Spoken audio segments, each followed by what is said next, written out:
In this video, we are working on a Craftsman M230 lawnmower. It will not start, and also it needs to be serviced. So the first thing you want to do is check the oil, and the oil's dead on this one, so that is good. And I'll check the air filter, because if that's clogged or gotten wet or anything, that will cause it to run crappy, and this one isn't too bad. Not that this is required to start it up, but I always like to flip them up and kind of just look underneath. Make sure there's nothing loose in the blade or anything on it. I think we're okay there. Next, I'm checking for gas. We got gas. All right, let's try to start it up and see what it does.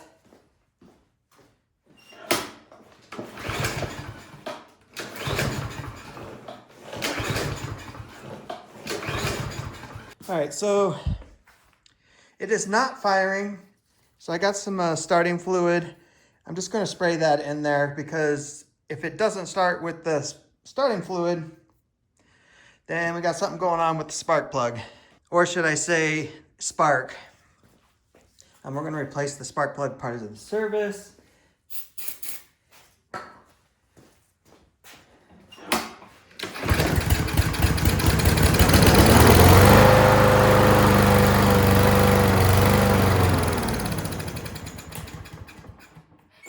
All right, so that tells me that we got something going on in the carburetor. So we just got a couple 7mm bolts you gotta take off there. And then these over here are 8s. Could they made them the same size? Sure, well, that would have been too easy. Just take those out, this pops off. I usually don't work on lawnmowers on my little table, but it is winter. It's like, I don't know, probably 30 degrees in my garage. It's a little chilly outside today. And on that concrete, it's like, this is cold. I do have a heater, but I only usually run that when I have to work on a snowblower and it is like say 20 degrees or below outside. But what I'm doing now is I'm just getting the fuel line off here. So you just take that clamp off. Get yourself a screwdriver to shove in there once you pull the fuel line off, because you don't want gas leaking everywhere. I actually will cheat. I do this enough that I went to Harbor Freight and bought the little fuel line clamp. But now this gas won't go everywhere on me when I pull this off here. It does make it a little bit more of a challenge to get the fuel line off with that on there though. But makes less of a mess. And then, I think I can get my camera, if I go high enough, down enough for you. Yeah, I think you can see that. I mean, you got your linkage that goes across, that's for the choke, it's an auto choke system, and then you got your throttle. But you have to pull this out and tilt this to get this one off. Then when you get that off, then you can get the throttle linkage off. There we go. So then we take these little bolts off. What is that, 7mm? Yeah. This is gonna leak some gas a little bit, but just get yourself a screwdriver. Just wedge this, it'll come apart.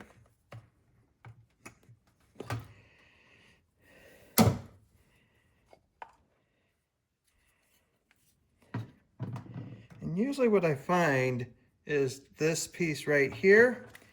There's a jet right here, and then at the top is the emulsion tube. you watched my channel before, you see me clean plenty of carburetors. So this one, just set up a little bit differently. But just take a pair of pliers and just wiggle this and pull, and it'll come right out. So what we want to make sure of is that little pinhole right there is clear, and then we got these up here as well. I have an old wire, or I should say cable, off a lawnmower. I've been unwinding the strands. I used that to poke through everything here. Just poke it in there, run it through. And then if you have a compressor, use that. I just spray it through here. Destroys the audio. Gotta do post edit so it doesn't sound blow your ears out while you're listening. So now I can see through that little hole. I suspect that's what was clogged. That is very common on these. But to put it back in, you just slide it back in there. You don't need your pliers, just use your fingers and put it back in there. It really only goes one way, and then you can verify it's in the right way. Because I don't know if you can see it on the video, but if you look right in the center, you can see the white tip of the piece that we put in protruding through. But now, let's put this back on.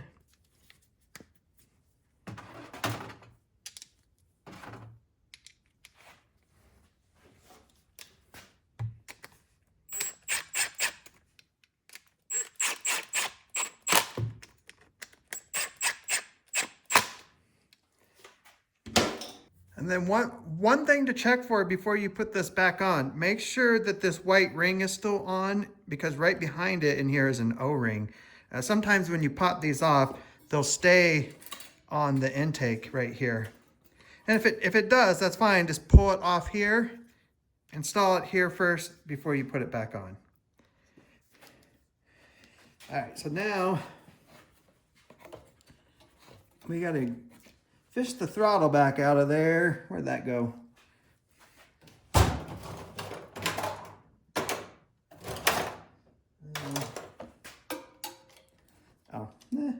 Kind of went behind the mounting plate there. But yeah, it's just tight quarters. You just take your time. Remember, you just gotta get the throttle on first. Then get your choke linkage. This one runs on the heat of the exhaust, so as it heats up, it opens and closes. See, it's going back and forth, and that's what actually actuates this. It makes it move. All right. Then when we got it loose, get our fuel line back on too. Hope my hands are not in the way of everything there. But yeah, it's just tight quarters. It's hard to get everything on camera. And then once we get it all back together,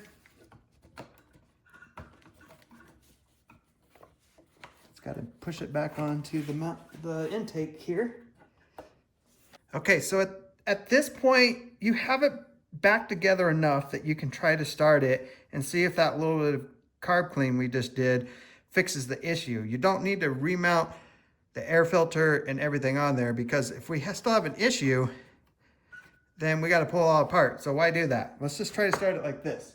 And before I do that, I'm actually going to warm my garage up a little, because like I said, it's probably like 30, 32 degrees in here. This lawnmower has straight 30 weight oil in it, and that's way too cold. I don't want to run it for a bit because the oil's really thick in there right now. So I'm going to heat the garage up and I'll be back.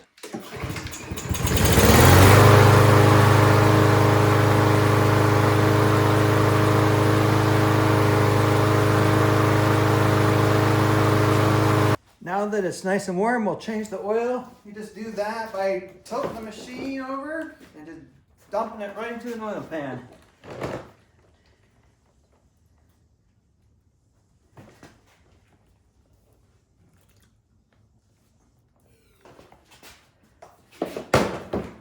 I'm going to sharpen the blade.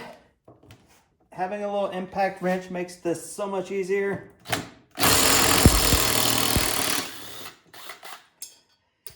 Otherwise, you got to get in there and hold this blade so it doesn't spin. But yeah, this blade could definitely use a sharpening.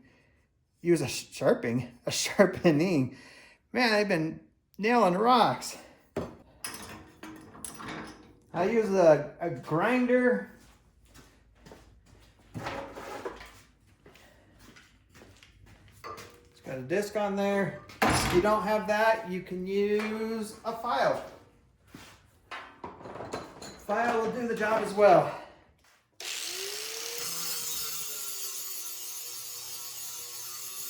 All right, got it cleaned up pretty good, but I also like to balance them. So I just got a nail on my vise. I just center it up on the piece there. Get it level and let go of it. And see where it goes. See, it's kind of weighing heavy over here. So I'm gonna take a little bit more material off on this side.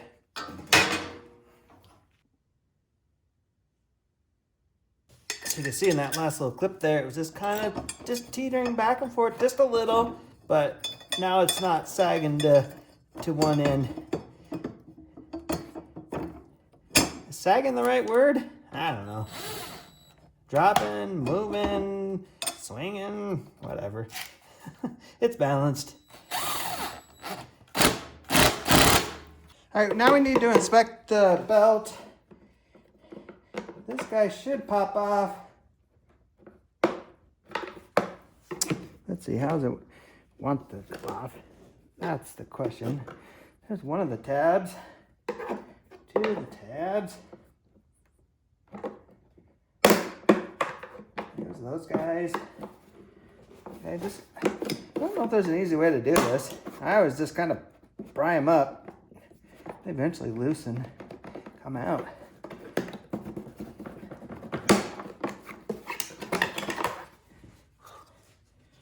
Yeah, you can see the tabs there. But what we're looking for here is just looking at the belt, inspecting it. See if it's dry rotted, cracked. And this one looks pretty good. I don't think this mower is that old, so that would make sense. So no need to change the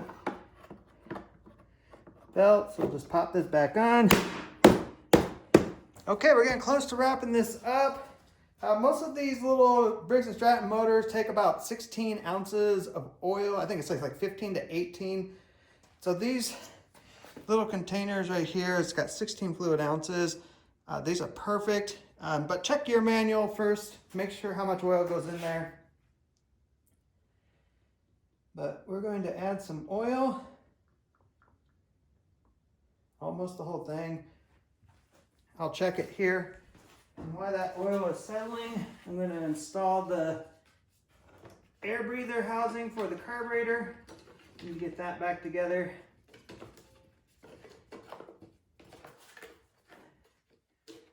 You got to get your fingers back here to get that little blow-by tube back on the back of the breather. So that can be a little bit of a challenge, but it'll go back on.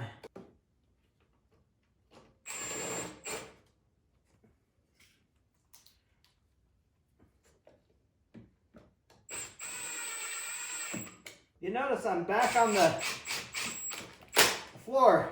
I ran my heater just for a little bit and I warmed my garage up to like almost like 50, 55 degrees. Actually, probably need to take this jacket off, but I'm almost done. Let's get a new air filter. So let's check our oil level.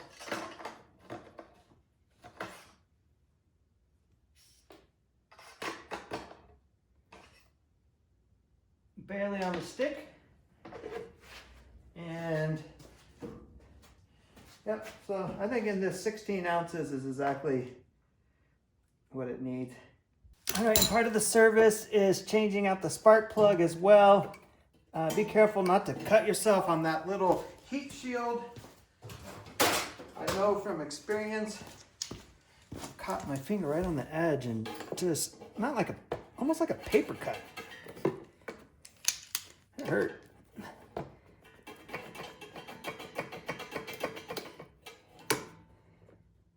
Yeah, this guy don't want to come off. Come on.